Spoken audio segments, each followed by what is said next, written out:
વડોદરામાં સ્થાનિક સ્વરાજ્યની આગામી ચૂંટણીને ધ્યાનમાં રાખીને ભારતીય જનતા પાર્ટીએ પ્રચાર અભિયાન તેજ કર્યું છે। શહેરના ઇન્ડિયન મેડિકલ એસોસિએશન ભવનમાં ભાજપ ડોક્ટર સેલ અને મેડિકલ સેલની મહત્વની બેઠક મળી। સંમેલનમાં ભાજપ ડોક્ટર સેલ અને મેડિકલ સેલના 300થી વધુ ડોક્ટર્સ ઉપસ્થિત રહ્યા। શહેરના 19 વોર્ડમાં યોજાનારી સ્થાનિક સ્વરાજ્યની ચૂંટણીમાં ભાજપના સમર્થનમાં મતદાન વધારવા અને લોકોમાં જાગૃતિ લાવવા આયોજન કરવામાં આવ્યું। વડોદરા શહેરમાં અંદાજે 14,000 ડોક્ટર્સ અને 1,080 હોસ્પિટલ્સ કાર્યરત છે। ભાજપના પ્રચાર કાર્યમાં હવે ડોક્ટર સેલ પણ સક્રિય રીતે જોડાયું છે। શહેરીજનો વધુમાં વધુ ભાજપની તરફેણમાં મતદાન કરે તે માટે IMA ના તબીબોએ કમર કસી। વડોદરા શહેરના ડૉક્ટર સેલના તમામ પેથીના લોકો આજે ભેગા થયા છે। 300થી પણ વધારે ડૉક્ટર્સનું આજે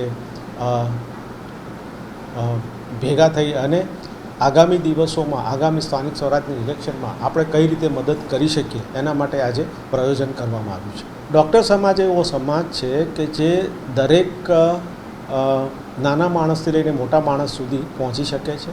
દરરોજ એમની ઓપીડીમાં મેક્સિમમ લોકોની અવરજવર હોતી હોય છે। મેઇન પ્રયત્ન એવો છે કે વડોદરા શહેરમાં 14,000થી પણ વધારે ડૉક્ટરો છે, 1,080થી પણ વધારે હોસ્પિટલ્સ છે।